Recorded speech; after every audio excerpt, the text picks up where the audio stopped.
화요일 새벽 묵상 하나님의 말씀입니다. 사도행전 25장 23절부터 26장 3절까지의 말씀입니다. 신약 성경 232면에 있습니다. 사도행전 25장 23절에서 26장 3절까지의 말씀 제가 읽겠습니다. 이튿날 아그리빠와 버니게가 크게 위험을 갖추고 와서 천부장들과 시중에 높은 사람들과 함께 접견 장소에 들어오고 베스도의 명으로 바울을 데려오니 베스도가 말하되 아그리빠 왕과 여기 같이 있는 여러분이여 당신들이 보는 이 사람은 유대의 모든 무리가 크게 외치되 살려두지 못할 사람이라고 하여 예루살렘에서와 여기서도 내게 청언하였으나 내가 살피건대 죽일 죄를 범한 일이 없더이다. 그러나 그가 황제에게 상소한 고로 보내기로 결정하였나이다. 그에 대하여 황제께 확실한 사실을 아랠 것이 없으므로 신문한 후 상소할 자료가 있을까 하여 당신들 앞 특히 아그리빠 왕 당신 앞에 그를 내세웠나이다. 그 죄목도 밝히지 아니하고 죄수를 보내는 것이 무리한 일인 줄 아나이다 하였더라. 아그리빠가 바울에게 이르되 너를 위하여 말하기를 내게 허락하노라 하니 이에 바울이 손을 들어 변명하되 아그리빠 왕이여 유대인이 고발하는 모든 일을 오늘 당신 앞에서 변명하게 된 것을 다행히 여기나이다. 특히 당신이 유대인의 모든 풍속과 문제를 아심이니이다. 그러므로 내 말을 너그러이 들으시기를 바라나이다. 아멘. 오늘 주신 본문의 말씀으로 바울의 변명이라는 제목의 하나님의 말씀 나누겠습니다. 눈에 보이는 법만 지키려는 세상 사람들에게 눈에 보이지 않는 거룩한 법을 지키는 자들의 삶은 때로는 존경받을 만한 것일 것입니다. 세상 사람들의 마음속에서도 부딪혀 울리는 온전하고 바른 삶의 행동들이 바로 그러한 존경스러운 마음이 생겨나게 한다라는 거죠. 이러한 측면에서 하나님은 믿음의 성도들의 삶이 세상 사람들에게도 인정받는 삶이 되기를 원하십니다. 하나님께 인정받는 사람은 세상 속에서도 올바른 삶을 살아가기 때문이죠. 바울은 베스도와 같은 정치가도 인정할 수밖에 없는 그러한 사람이었습니다. 벨릭스 총독의 후임으로 총독이 된 베스도 총독에게 유대 아그리빠 왕과 그 누이인 버니게가 찾아오자 베스도 총독은 그들에게 바울의 이야기를 합니다. 베스도의 관점인 거죠. 베스도가 본 바울은 벨릭스 총독과 마찬가지로 악행의 혐의가 없고 당시의 로마의 사회적인 기준으로 볼 때에 불법적인 요소를 찾을 수가 없었기 때문입니다.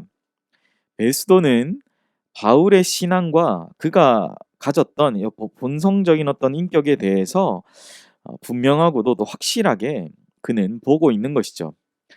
베스도는 아그리빠 왕과 그의 누이인 버니게 그리고 유대 여러 관리들 앞에 바울을 세우고 다시 한번 사건을 정리하면서 로마의 황제에게 확실한 범죄의 사실을 아랠 것이 없기에 신문한 후에 상소할 자료를 얻는다라고 말하죠. 26절 말씀이 그 내용입니다. 그에 대해 황제께 확실한 사실을 아랠 것이 없으므로 신문한 후 상소할 자료가 있을까 하여 당신들 앞, 특히 아그리빠 왕 당신 앞에 그를 내세웠다라고 오늘 본문은 기록하고 있는 거죠. 베스도는 바울의 무죄 때문에 어떻게 이 일을 판단해야 할지 모르는 자신의 심경을 그대로 전하고 있는 것입니다. 베스도 입장에서는 죄목도 밝히지 못한 상태에서 죄수지만 죄수로서 로마의 시민권자인 바울을 로마 황제 앞에 이 사람을 과연 내가 보내야 하는가?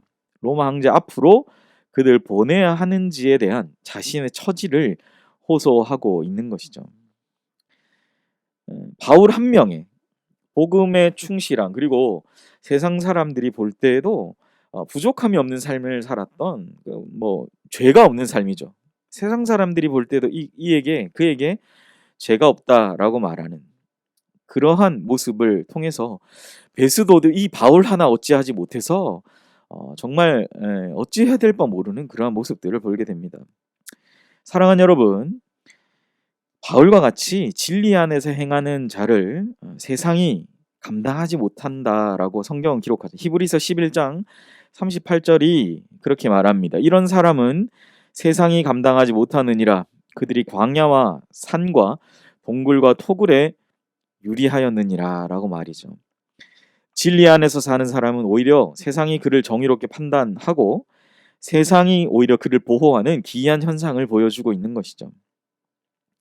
우리는 오늘 본문의 바울을 보면서 세상의 재판관인 베스도도 바울을 감당하지 못하고 그를 고소하는 많은 유대인들도 바울을 감당하지 못하는, 오히려 베스도는 어떻습니까? 그렇게 죄가 있다라고 판단되는 사람을 찾아서 죄를 밝히려고 하다가 오히려 뭐예요? 오히려 그 바울의 정의로움을 밝혀주고 있는 것이죠. 난 이 사람한테서 도대체 잘못된 것을 찾지 못한다. 오히려 바울의 정의로움을 베스도가 밝혀주고 있는 것처럼 진실한 성도의 삶은 세상이 감당치 못하는 신앙인의 삶을 살아가게 한다라는 사실입니다. 어쩌면 정말 바울 이전에 예수님도 그렇지 않습니까? 세상의 그 법정, 유대인의 법정 앞에서도, 그리고 그때 당시에 유대 지역을 관할하고 있던 로마의 총독 앞에서도 예수님의 죄를 밝히기는 쉽지 않았던 것이죠. 무죄함이었어요. 그런데 오히려 바울은 바울 자신의 정의로움을 그가 틀리지 않았다라는 것을 오늘 본문은 우리에게 밝혀주고 있는 것입니다.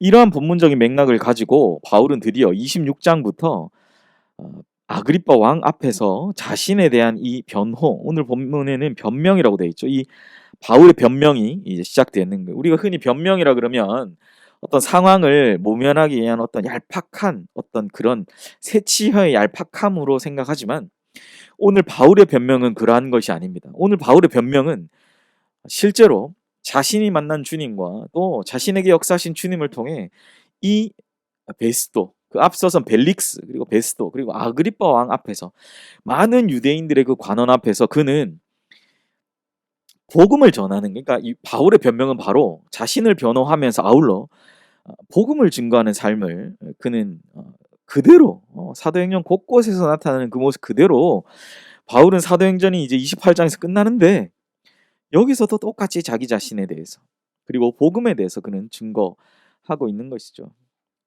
우선은 유대인들의 고발 내용을 가지고 스스로 변명하는 것입니다. 3절에는 자신의 변호를 너그러이 들어달라라고까지 바울은 고백하고 있는 것입니다. 바울은 유대인으로서 태어나 유대인의 중심부인 예루살렘에서 젊은 시절을 보냈고 또한 바리새인으로서 율법에 정통하다고 자부하면서 하나님을 위해서 살아왔다라는 거죠. 바울은 자신을 고소한 유대인들처럼 자신은 하나님을 진정으로 섬기기를 원했고 민족을 위하려 했었던 자신의 과거를 밝히는 것입니다. 그러한 자부심이 오히려 하나님의 영광이 되지 못했던 자신의 과거의 잘못들, 오히려 그것이 걸림돌이 되었던 것을 스스로 자전적인 고백을 하는 것입니다. 무엇보다 바울은 무엇을 강조하고 싶어 합니까? 부활하신 예수님을 만남으로 온전히 변화된 자신의 삶을 고백하는 것이죠. 바울은 이렇게 아그리빠 왕과 유대 관리들에게 자신을 변호함과 아울러서 예수님의 복음을 전할 수 있는 그러한 기회, 사도행전 곳곳에서 나타나는 어떠한 위기 상황에서도 복음을 전하는 바울의, 세상이 감당치 못하는 바울의 모습이 담겨져 있음을 보게 됩니다. 사랑하는 성도 여러분, 바울은 어떠한 상황에서든지 복음을 전하려고 애를 씁니다. 예수 그리스도의 복음의 증인으로서 바울은 끝까지 하나님을 향한 열심으로 자신의 삶을 채우고자 했던 것입니다. 바울은 유대인들의 말처럼 죄를 짓지 않았고 또 무고한 재판을 받는 상황에서도 그 누구를 원망하거나 스스로 자책하지 않고 끝까지 복음의 사명을 감당합니다. 그것이 오늘 바울의 변명 속에 나타나는 것이죠. 이와 같은 바울의 모습을 통해서 우리는 하나님께서 로마의 위정자까지도 사용하셔서 바울을 보호하시는 상황을 오늘 말씀을 통해 우리는 보게 되는 것입니다. 매우 영광스러운 복음이죠. 이것이 바로 사도행전이 기록하는 복음을 전하는 자들에게 말씀하신 하나님의 놀라운 복음의 역사라고 할 것입니다. 사랑하는 성도 여러분, 오늘 하루 어쩌면 바울을 이렇게 위로하신 주님의 위로하심과 또 세상까지도 바울을 지키고 또 그를 보호하려고 하는 그 능력의 역사함을 보시면서 이렇듯 바울을 보호하시고 바울을 주님의 품에 품으시는 그 주님의 품에 동일하게 우리가 안기어서 주님과 함께 동행하며 살아가시는 우리 귀한 하루의 삶이 되시기를 축복합니다. 기도하겠습니다. 하나님 아버지, 눈에 보이는 법만 지키려는 세상 사람들은 정말 이 세상에 그 눈으로 볼 수 없는 하나님의 법, 심령의 법, 생명과 성령의 법을 보지 못합니다. 그러나 그러한 영에 속해서 살아가는 우리들의 삶을 보고 세상 사람들은 때로 하나님의 역사를 보게 되고 복음을 가슴에 품고 살아가는 그들을 존경스러운 시선으로 바라보게 되는 것을 보게 됩니다. 오늘 바울의 변명, 바울이 스스로를 변호하며 또 누구 앞에서든지 복음을 담대하게 증거하는 그 바울의 모습 속에서 우리가 때때로 우리의 삶에 일어나는 억울한 상황과 또 안타까운 원통한 상황 가운데에서도 바울을 인도하셨던 그 하나님의 말씀, 바울을 이렇게 보호하셨던 그 하나님의 은혜를 생각하며 오늘 하루가 하나님 그 가운데에서도 우리를 인도하시는 그 하나님 되심을 깊이 생각하고 또한 발견하는 복된 이 은혜의 하루가 되게 하여 주시옵소서. 감사드리며 이 모든 말씀 예수님의 이름으로 기도하옵나이다. 아멘.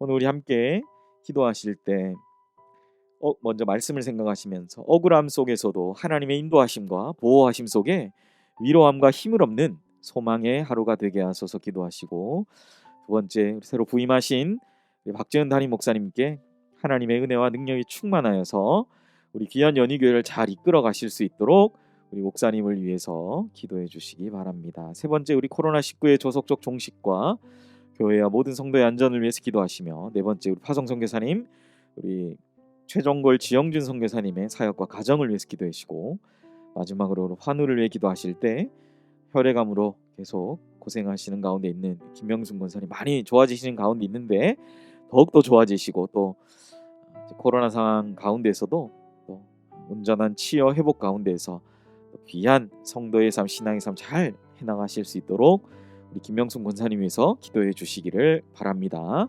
우리 함께 주신 기도의 제목을 보시며 함께 기도하겠습니다.